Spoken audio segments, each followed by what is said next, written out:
Saat ini Jerry William menyesalkan sesuatu dalam hatinya. Dia segera merapatkan wajahnya ke arah batu nisan. Ayah, sebenarnya siapa aku? Mengapa kau tidak mau mengatakan terus terang tentang asal-usulku? Jerry terisak, dia lalu melanjutkan keluh kesahnya. Ayah, mengapa kalian begitu cepat pergi meninggalkan aku? Lalu kepada siapa aku harus bertanya tentang asal-usulku? Rintih Jerry di sela-sela isak tangisnya. Jerry tetap terduduk bersimpuh di samping pusara ayah dan ibu pengasuhnya. Sampai dia teringat bahwa dia juga harus mengunjungi ayah angkatnya di Hill Street. Menyadari akan itu, Jerry pun segera bangkit dari duduknya. Dia segera mengusap batu nisan di pusara Yosef dan Lina. Ayah, ibu, aku pamit dulu. Saat ini aku harus mengunjungi ayah dan di Hill Street. Percayalah bahwa aku akan sering datang mengunjungi kalian di sini. Setelah mengucapkan salam, maka dia pun segera berlalu meninggalkan kawasan tanah penguburan umum New Village tersebut. Saat Jerry melewati rumah-rumah penduduk untuk menuju ke tempat berhentian bis, beberapa orang tua dan muda-mudi mulai berbisik satu sama lain. Lalu seorang berkata, lihat, bukankah itu Jerry anak Pak Yosef? Kata salah seorang di antara mereka. Mendengar pertanyaan temannya, seseorang pun menjawab, benar, dia adalah Jerry yang dulu anak gembel di kampung ini. Dari dulu penampilannya tidak berubah, sekali gembel tetap saja gembel, kata yang lain dengan mencibir. Bukankah dia adalah mahasiswa di Golden University? Dan apakah kamu tahu bahwa Golden University adalah salah satu yang terbaik di negara ini? Memang, Golden University adalah perguruan tinggi yang elit. Namun apakah itu menjadi jaminan untuk seekor kucing kurap seperti dia bisa berubah menjadi seekor singa? Jadi yang memang sedang melewati jalan tempat di depan sekelompok orang itu hanya memekakkan telinga. Dia berpura-pura tidak mendengar dan malas untuk menanggapi. Saat ini dia harus buru-buru mengunjungi ayahnya karena telah terlalu sore. Dia khawatir jika berlama-lama maka dia akan kembali larut malam ke asrama dan mungkin akan mendapatkan teguran dari kepala asrama. Oleh karena itu, dia pun segera melangkah cepat dan tidak mempedulikan ejekan mereka. Di restoran bahagia, restoran yang merangkap hotel yang tepat terletak di pusat kota Star Hill. Saat itu Anton, Zack, John, dan Herman sedang duduk di salah satu meja besar di sudut ruangan tepat di dekat jendela. Mereka satu sore tak sepakat untuk makan bersama dengan yang lainnya di restoran itu. Ini terutama Anton yang sejak sore kemarin telah berjanji kepada Lisa untuk mentraktirnya makan di restoran ini untuk menenangkan hati Lisa.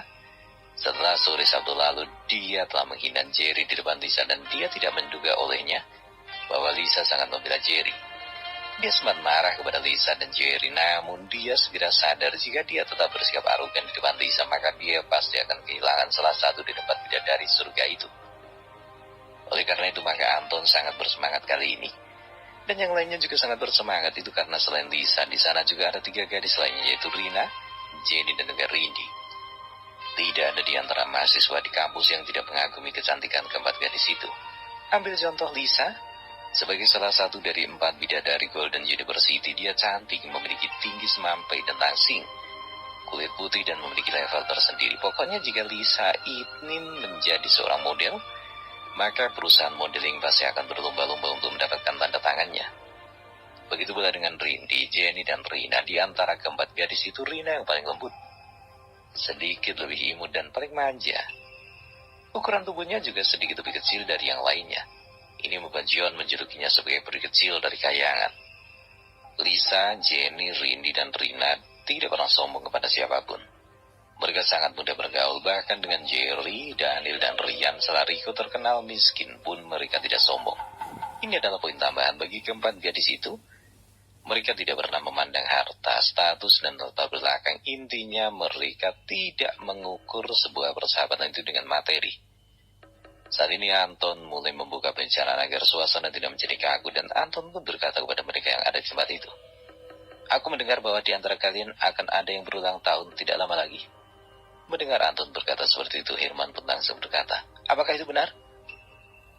Siapa di antara kalian yang akan berulang tahun, lalu apakah kami akan diundang?" Ketika mendengar kedua pemuda itu membahas tentang hari ulang tahun yang akan dirayakan oleh salah satu dari mereka, maka keempat gadis itu pun saling pandang dan tersenyum. "Iya, 6 hari lagi dari sekarang," kata Rindy sembari mengacungkan ke 6 jari tangannya. Dan aku akan mengundang semua teman sekampus untuk merayakannya. Mendengar itu John memperbaiki posisi duduknya dan mulai menghitung. 6 hari dari sekarang. Ini hari Minggu. John pun mulai menghitung. Rindy, kalau 6 hari dari sekarang berarti ulang tahunmu tepat di hari Sabtu, kata John sambil memandang ke arah Rindy dan Herman secara bergantian. Rindy pun hanya tersenyum melihat tingkah mereka. Setelah itu Herman yang sudah tadi digoda oleh John dengan pandangan meledeknya mulai membuka suara. Rindy, jika benar hari ulang tahunmu adalah hari Sabtu, maka kita harus merayakannya harimu itu di salah satu tempat yang istimewa di Star Hill ini. Mendengar tentang rencana Herman, maka Anton segera menyela pembicaraan mereka. Herman, bagaimana jika kamu mengajak kami merayakan hari ulang tahun Rindy di Lotus Mansion? Bukankah ayahmu memiliki beberapa kenalan di sana? Ini akan memudahkan kita untuk mendapatkan kamar VIP di sana. Herman pun berpikir sejenak. Baiklah, aku akan menelpon ayahku sebentar, kata Herman lalu mengeluarkan ponselnya untuk menelpon ayahnya.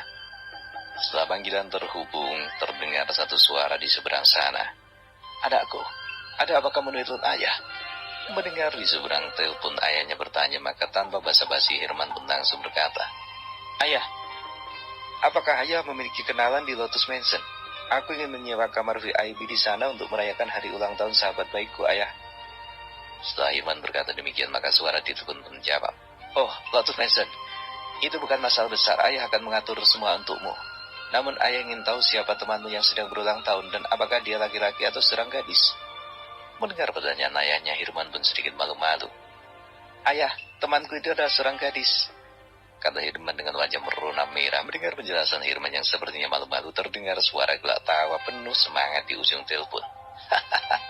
Baiklah anakku, ayah akan menelepon manajer di sana dan ayah pastikan temanmu itu akan mendapatkan pelayanan yang eksklusif di Lotus Mansion. Ayah Herman pun penuh percaya diri. Herman juga sangat bersemangat kali ini. Oke ayah, jika demikian maka aku akan sangat berterima kasih kepadamu. Herman pun tersenyum puas, lalu dia segera mematikan telepon dan mengakhiri panggilan setelah berbahasa basi terlebih dahulu dengan ayahnya. Herman memasukkan ponselnya ke dalam sakunya dan menatap Rindy dengan perasaan bangga. Di dalam hatinya dia benar-benar rasa bangga karena bisa menunjukkan suatu upaya untuk menyemarakkan hari ulang tahun Rindy di Lotus Mansion. Siapa yang tidak kenal Lotus Mansion? Salah satu tempat ternama di Star Hill. Tidak sembarang orang bisa menyewa kamar VIP di sana, juga tidak memiliki kartu keanggotaan. Untuk kategori silver saja mereka seharusnya telah menjadi pelanggan reguler selama setahun. Untuk kategori kartu gold dan kristal mereka harus diberi golongan menengah ke atas dan telah menjadi pelanggan selama 2 tahun atau lebih. Untuk kategori platinum dan diamond, ini hanya ditujukan pada senior dan para pengusaha kelas atas. Untuk kelas diamond sendiri hanya ada 10 kartu eksklusif yang dikeluarkan pihak Mansion kepada orang luar, dan memang sebagian adalah pemegang saham di Smith Company Group. Ini berarti hanya keluarga dari Tuan Smith yang bisa bebas keluar masuk di dalam kamar diamond di Lotus Mansion. Jadi tidak mengherankan jika saat ini Herman merasa sangat bangga kepada dirinya sendiri. Saat ini, Zack, Anton, John melirik ke arah Rindy. Anton segera bertanya, bagaimana Rindy? Apakah kamu setuju jika kita merayakan hari ulang tahunmu di sana? Rindy pun segera menjawab sambil sedikit merindah. Aku biasanya hanya merayakan hari ulang tahunku di rumah bersama keluarga. Jadi aku merasa bahwa terlalu merepotkan kalian jika harus merayakan hari jadiku itu secara berlebihan. Rindy menolak dengan halus. Mendengar itu, Herman pun langsung menyela.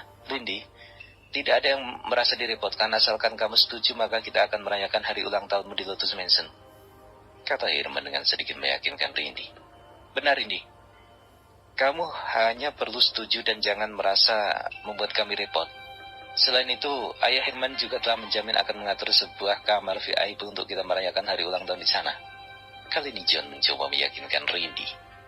Melihat teman dan sahabatnya telah berusaha meyakinkan yang terbaik untuknya, maka Rindy tidak memiliki alasan yang bagus untuk menolak semua itu. Jadi dia hanya bisa mengaku setuju.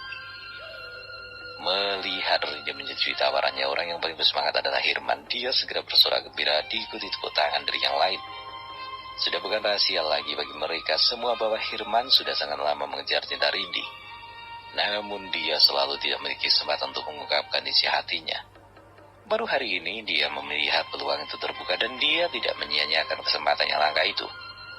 Tepat di saat mereka sedang asik ngobrol, tiba-tiba di depan hotel tak berdiri lebih dari 10 kendaraan Rolls Royce. Ini membuat mereka berdak kagum, sekaligus merasa penasaran tuan besar mana yang datang ke restoran bahagia itu. Saat itu beberapa orang berpakaian serba hitam keluar dari mobil dan berjalan terburu-buru menghampiri sebuah mobil yang berada tepat di tengah-tengah di antara mobil yang berjejer. Kemudian salah seorang dari mereka melangkah menghampiri dan berinisiatif untuk membukakan pintu mobil. Lalu tak lama kemudian keluarlah seorang pria separubaya dengan setelan jas berwarna coklat tua. Dari postur tubuhnya yang tidak terlalu gemuk dan masih menyisakan ketampanan masa mudanya, orang itu terlihat sangat tenang dengan temperamen yang tampak sangat tenang. Orang itu adalah Ronald, salah satu kepercayaan dari keluarga Smith yang bekerja di bawah Presiden Beurry untuk Smith Group di Star Hill. Setelah orang pertama bernama Ronald turun dari mobil Rolls Royce, kini seorang lagi dengan usia yang sama dengan Ronald, namun bedanya adalah orang itu memiliki postur tubuh yang kekar dengan tinggi badan bagi seorang atlet, namun orang itu memiliki mata tajam dan raut wajah yang sangat dingin. Siapapun yang pertama kali bertemu dengan orang itu akan merasa terintimidasi olehnya. Orang kedua itu bernama Sam. Sam adalah salah satu master di bidang yang bekerja untuk keluarga Smith. Tidak ada yang tahu apa jabatan orang ini, tapi siapapun yang berada di bawah naungan Smith Group pasti akan sangat menghormatinya, termasuk Tuan Betty sendiri. Saat itu manajer Tom secara pribadi telah turun ke pintu masuk restoran untuk memberikan penyambutan secara khusus bagi Ronald dan Sam. Dengan tergopoh-gopoh manajer Tom sedikit berlari menghampiri rombongan itu dan berkata mempersilahkan, "Tuan Ronald dan Tuan Sam, selamat datang di hotel dan restoran bahagia. Saya selaku manajer sini merasa terhormat mendapat kunjungan kalian berdua," kata manajer Tom dengan nada suara bersemangat. Tuan Manajer Tom, terima kasih atas penyambutan Anda. Anda tidak perlu terlalu sungkan. Kami datang ke sini untuk membahas satu masalah, kata Ronald sambil menepuk bahu Manajer Tom dengan akrab. Mendapat perlakuan yang ramah dari Ronald, Manajer Tom tersipu sedikit. Tuan berdua silakan tempat sini. Ronald dan Sam pun mengangguk sebelum dia memasuki lobi restoran. Dia pun berkata dengan bawahannya, "Kalian masuk dan tunggu di ruangan itu. Kami akan naik ke lantai ruangan platinum dan duduklah dengan santai. Jangan menimbulkan kecurigaan dan mengintimidasi orang lain. Apa kalian mengerti?" Mereka pun dengan serentak mengangguk. "Kami mengerti, Tuan." Setelah itu manajer Tom segera membawa Ronald dan Tuan Sam masuk ke dalam melewati meja di mana Anton dan kawan-kawannya duduk. Saat itu Anton memperhatikan mereka dengan rasa heran. "Tuan Ronald dan Sam, mereka ada di sini," pikir Anton dalam hati. Pikiran yang sama juga terlintas di benak Herman. Selain Anton, dia juga mengenal Tuan Ronald dan ayahnya. Berbeda dengan para gadis itu, Zack dan juga John tidak terlalu mengetahui latar belakang Tuan Ronald dengan spesifik, apalagi dengan Sam. Mereka tidak memiliki pengetahuan seperti Anton dan Herman.